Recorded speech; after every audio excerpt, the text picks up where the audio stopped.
everyone. Thank you so much for all of you that watched the Road Racers vlog. That's why I'm showing you my Invasion of the Body Snatchers poster now. And how cool, the star of the movie, David Arquette, who also did an interview in it, retweeted it on Twitter, so that was pretty cool of him. Thank you, David Arquette. Well, good morning, buddy. You're kicking off the day right, aren't you? I gave you one of those spare ribs that you love. They finally got him back in stock over there at Tailwaggers, so got a little surprise for you. You're going over to Pollyanna's house in a little bit, buddy. And I am going to look into a little surprise for you. While you're gone, I'm going to see if I can find a little trip to put together that you and I can take in the next couple of days. Well, good morning, my friends. Yep, like I said, we're going to take Ja over to Pollyanna's house. And I'm actually going to go do a vlog today that I wanted to do a few weeks ago. I was going to try and do it before I went to Portugal, and I just wasn't able to get it done. So today, we're going to go and see an exhibit at the Skirball Center, which is on the 405, which is kind of a nightmare drive, but this is going to be totally worth it. A lot of times they put some of the coolest exhibits at the Skirball, so that's just the price you pay for going to see great art. So today what we're going to see is an exhibit dedicated to the man who created Sesame Street, created probably the most famous frog in the world. Whenever you hear the word frog, you probably always think of Kermit the. Today, we're going to go see the Jim Henson exhibit at Skirball. Daze with Jordan the Lion begins now. I think Pollyanna hears him. Yep, it's Pollyanna, all right.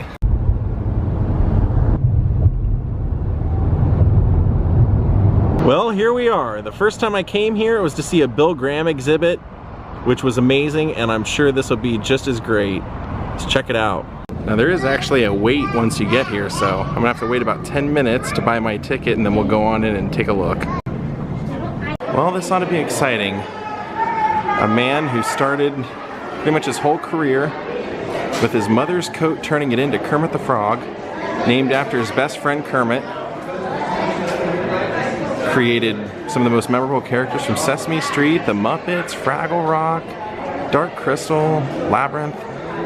I have no idea what they have here today, so this is going to be a true surprise to me as well as you. Let's go. Yeah, like I said, a lot of this all started from Mississippi.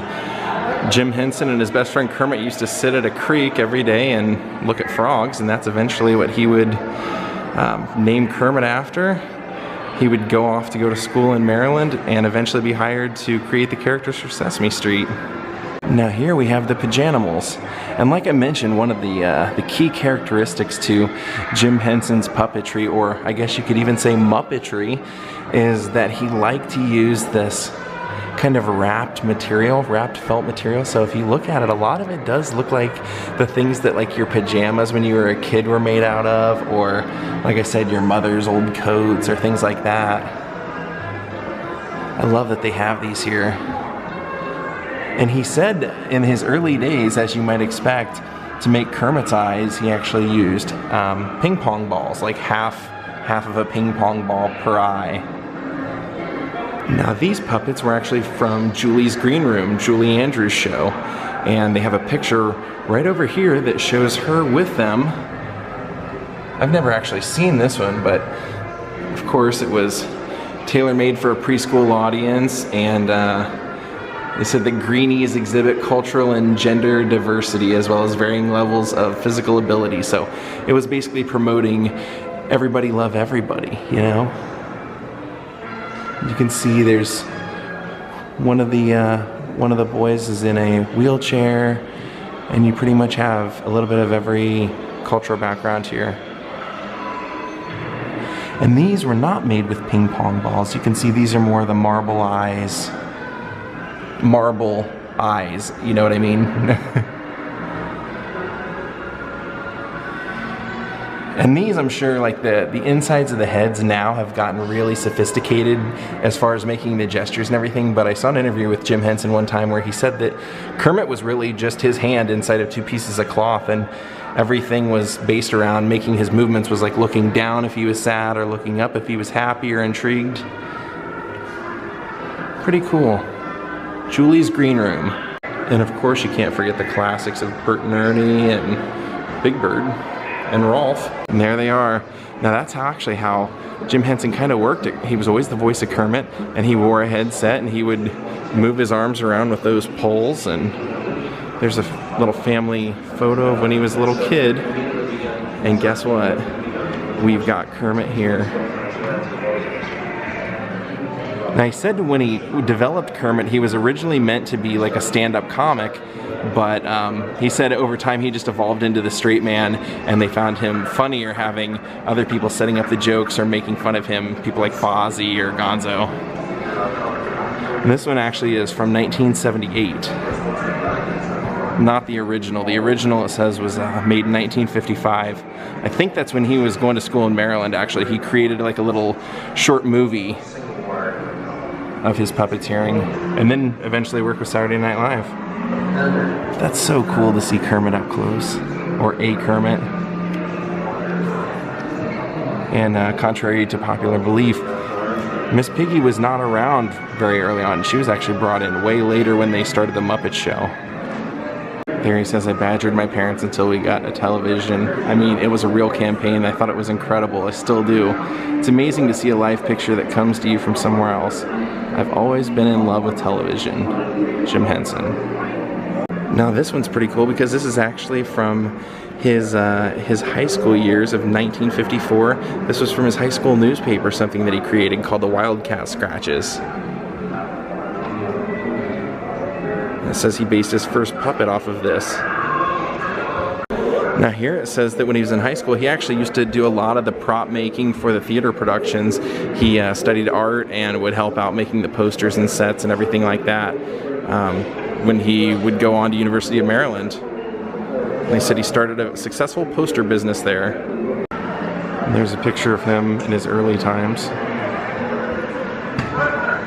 Now this is from that very first little short show that I was telling you about. He called it Sam and Friends, and he got it on public television in Washington, D.C. It was on WRC TV, and he said he was just 18 years old and won an Emmy Award for Best Local Entertainment Program of 1958, and here is some of the scripting from that old black magic.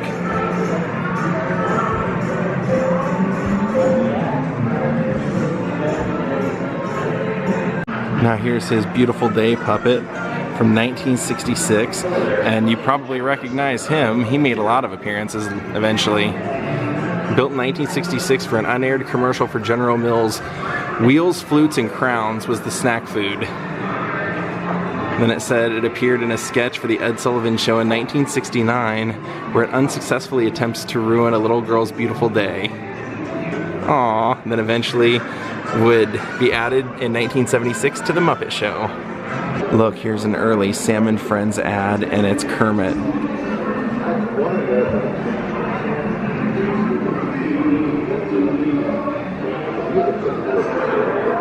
And there he is, young Jim Henson with Kermit. Pre-beard. And there he is loading the puppets and Muppets into his car. And here they actually have some puppets that you can try out. Now here's an ad for the Muppets performing with Jack Parr. And up here it says one of the great advantages to performing on television is watching our puppets on the monitor. We can see exactly what the audiences see. It's like an actor being able to see himself while performing. Pretty cool. Now here are some of Jim Henson's Wilkins puppets. This one right here is from 1979, and then this one's from 1981. Get a look at him. He almost looks like Beaker, doesn't he? He's kind of got that Beaker look, and then of course the prop camera from 1961 as well. Made of fleece fabric, plastic, paint, and ink.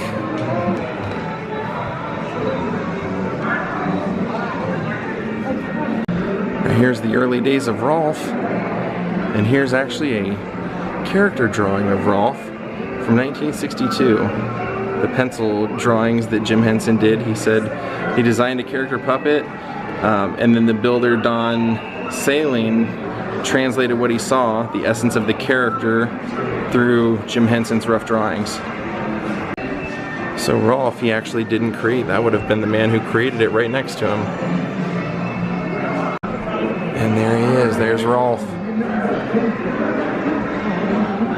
The 1966 original Rowlf. How cool is that? And then right next to him, they actually have the one of the earliest storyboards for IBM when Rowlf did an ad. It says he appeared in many of the sales films for Henson Company. Now what's interesting is it says that the primary contact at IBM for the Henson Company was David Laser, who eventually joined the Henson Company as the producer and was instrumental in the success of the Muppet Show and the Muppet feature films. Isn't that funny how that worked out? Now check out these gasoline pump puppets. These were called the Pitchmen pump puppets, and they were originally for a gasoline commercial for Marathon in 1963. And they said that the characters in this particular case were not voiced by Jim Henson, but by professional jingle singers.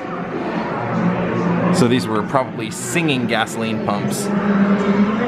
Now it says these were Billy and Sue, the puppets from 1962, and he originally had a plan of making a show around them that ended up becoming unaired, but they did appear in a sketch on the Mike Douglas Show in 1966. Now this was used for, you can see right next to it, this was a promotional copy of I've Grown Accustomed to Your Face, and this was a face cloth puppet that they created in 1967 based off of that song.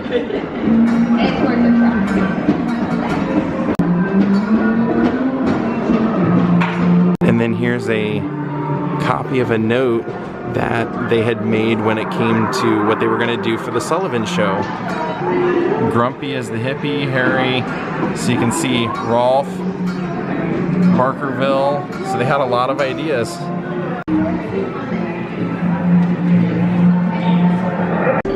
And then this is a sketch for Beautiful Day when we just saw that puppet a little bit ago. How cool is that? You can see it's on the Henson Associates stationery. Very cool. This was from 1976 as well. Now here's showing Jim Henson had done the cover of this for the Cube right there. Here was one of his original ideas. Suggested composition. Now let's move on to what he's really well known for. Sesame Street. I believe Morgan Freeman got his start on Sesame Street, didn't he? There you can see, it looks like Jim Henson is working either Ernie or Bert, but that would be him right there. They've all got the headsets and stuff. Look, even the crew's laughing as they're creating it. Oh, there's Cookie Monster. Oh boy, look at this. Oh wow, they're all here. This is the Ernie puppet from the 1980s, it says. And this was the Bert puppet from the 1970s, and it says that Bert and Ernie both were made by Don Solin in 1969, so these are not the original ones. These are ones that they created later on. And look, there's the count from the early 70s, so this was probably one of the earliest, if not the earliest count. That is so cool to see these in person.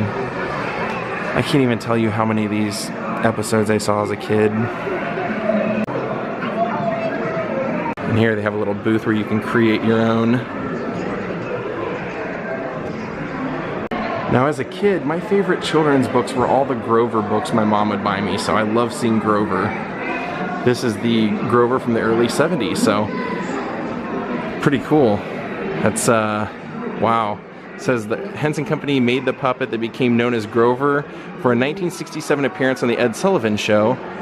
The puppet, which had dark green fur, was used several times during the first season of Sesame Street, was rebuilt with blue fur for the show's second season. And it says, performed by Frank Oz, Grover became a central character for the series with an endearing, helpful personality. That's why they used him for the subject of all those little kids' books, probably. Now, this is the Ringling Brothers Circus set and worm puppets from 1996. Check that out. But it's not Ringling with an R, it's Ringling with a W.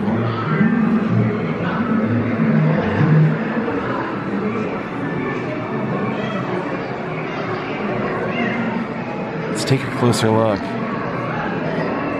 Look at the detail on the little worms. Now here's all the merchandising. Well, not all of it, but some of it. And like I said, there's Grover on one of the children's books. Oh, dude. Beaker and Bunsen. I kid you not. My earth science teacher when I was in high school in 9th grade, we used to call him Bunsen Honeydew because he looked exactly like this. Mr. Brewer, who eventually ran for state representative. Yep. God, these were classic characters. Beaker. Kind of had the curly thing going on from Three Stooges. And then check this out. Oh man, how awesome is that? Gotta love the Muppets. Especially this picture. Look how young all the performers were underneath all of them. You can see Jim Henson and everybody. Ah, it's so cool. I love it. And there's Richard Hunt using Scooter. And actually, Scooter, there are some of the drawings of Scooter right there. But Scooter's right beside us. Check this out. That's the 1975 Scooter, so that's probably the original one. Looks like all of these are on loan right now from the Museum of Moving Image, so if you don't get to make it out to the Skirball to see these in person, and this vlog isn't enough for you, wait till they make it back there in New York and go see it there. Save me a trip. Oh, and this is so cool. They leave enough space for you to poke your head in there and be part of the photo opportunity from the Muppets. Oh, that's so cool. It's kind of like the same idea of Hollywood Squares, I always thought. I mean, I always thought that's kind of where Hollywood Squares got the idea of having people sit up there in the tic-tac-toe pattern, but that's cool. This is definitely one of the best museum exhibits I've ever seen, and the Skirball, like I said, had the Bill Graham one, so they're known for having some great exhibits here. Do you know who these guys are? Take a look. Okay, that's Jim Henson. They actually created puppets of the puppeteers themselves. So there's Frank Oz right there in the center. And then right over here is the Jerry Nelson puppet. That's so cool, man. They really got some great stuff for this exhibit. Oh, there's some of the Muppets on the big screen right there. Some of their memorable moments. Now these are the gloves and the ring right there of Miss Piggy. And it says that it was actually designed and built by Bonnie Erickson, and she was originally named, and I did know this, Miss Piggy Lee, because she was based off of Peggy Lee, the singer. So it says she was actually created specifically for a 1974 performance on The Tonight Show, but by the end of the first season of the Muppets, Frank Oz had really perfected her character, and she had become like a completely different style. She was this temperamental person, and so they eventually added her to the Muppets, and she eventually went on to have calendars and books and various different merchandisings. There's some of the early sketches of her. For her different, you know, she was the consummate actress, so she was always changing costumes and having a dramatic scene. And then here is the calendar right here for 1983. And then Miss Piggy's book, Guide to Life. Now what's cool is I was actually, at one point, I went and vlogged a house, and the vlog is called Clark Gable's Weirdest House. At the time, the house was owned by the guy who worked on the sets and everything for this. I believe I saw this in the theater, The Great Muppets Caper. And then of course the Muppets Take Manhattan, so you got some really amazing cameos by the great Art Carney and of course Dabney Coleman. Now when I was a kid, the Muppet Babies were a big thing, and I was a huge fan, so these were actually Miss Piggy's Muppet Baby photo puppet, and that was Fozzie's. So even though they were animated, they did actually have like a real puppet for the babies.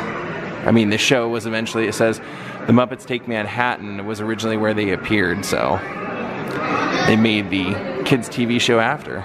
Yeah, it's crazy that their appearance created that cartoon, which actually ended up lasting 7 seasons. I watched it almost, I think, every Saturday morning, actually. Now let's wander into here where I see some of the Dark Crystal puppets. Yeah, it's the Kira and Jen puppets from Dark Crystal. Look at that, wow. And these were also stored at the Museum of Moving Image, so if you don't make it out here, you can go see them there again. Wow, that's pretty cool. Wow. Look at the detailing on the dress and everything, the clothes. The tassels and everything.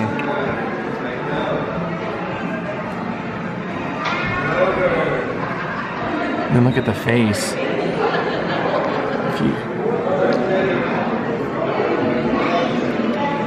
You can see almost to an extent the puppets have pores. Picture from the Dark Crystal, and then look here. Wow.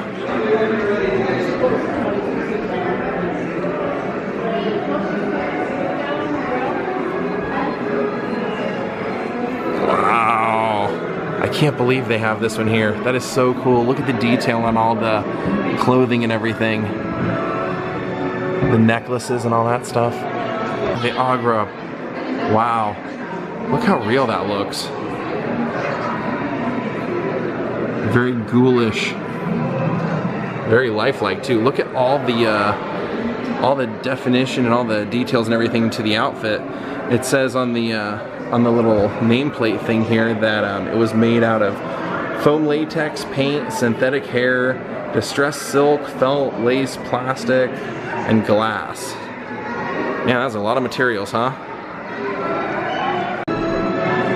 Then here's actually a few of the props from Dark Crystal. You can see the mallet and the instruments and everything. It's kind of cool. Now, like I mentioned at the very beginning, also, he created Fraggle Rock, and I loved Fraggle Rock. I thought it was just like such a weird, crazy type show. It was around in the mid-80s, and look right here. We have a couple of the characters, including his headgear, Steve Whitmire's headgear from doing Fraggle Rock. So there's Red Fraggle and Wembley. Wembley was always my favorite. I always liked the Hawaiian shirt. And there were some early sketches of the Fraggles. Now let's continue to make our way through here. Look right there, they have the dress and suit from Labyrinth. So it's Jareth and Sarah's dresses. Look at that. Get a little closer, maybe we can see the detail on there. Wow.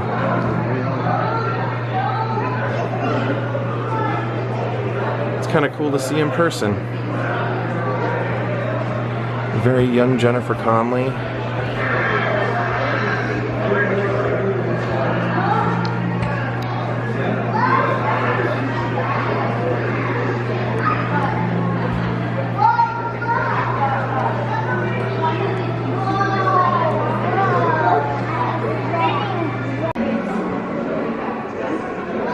And then there's a set model for Labyrinth.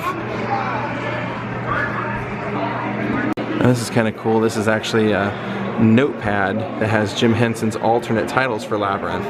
You can see it was going to be called Magic Maze, Into the Labyrinth, Sarah's Maze, Lost in the Maze, Trapped in the Mind Maze. But eventually came down to those. And then these are a couple of the dolls from Sarah's room from the movie. So you probably recognize these from Labyrinth. Now let's move on. Now it's crazy, I don't know if you know, like Jim Henson was like very healthy and feeling great one day, and then like a day or two later they're like, you have cancer. And it didn't take very long before he was gone, like a couple of days. Now it says these were actually part of the control mechanisms that eventually were what the Henson company was using for the inside of the puppets, and these specific ones it says were used for the production of the TV show Dinosaur. So if you guys ever watched the TV show Dinosaurs, which I did, that was considered maybe one of the saddest endings to any television show of all time. When they took that off the air, they basically just had the dinosaurs waiting to become extinct. And And they said they call this mechanism the Waldo.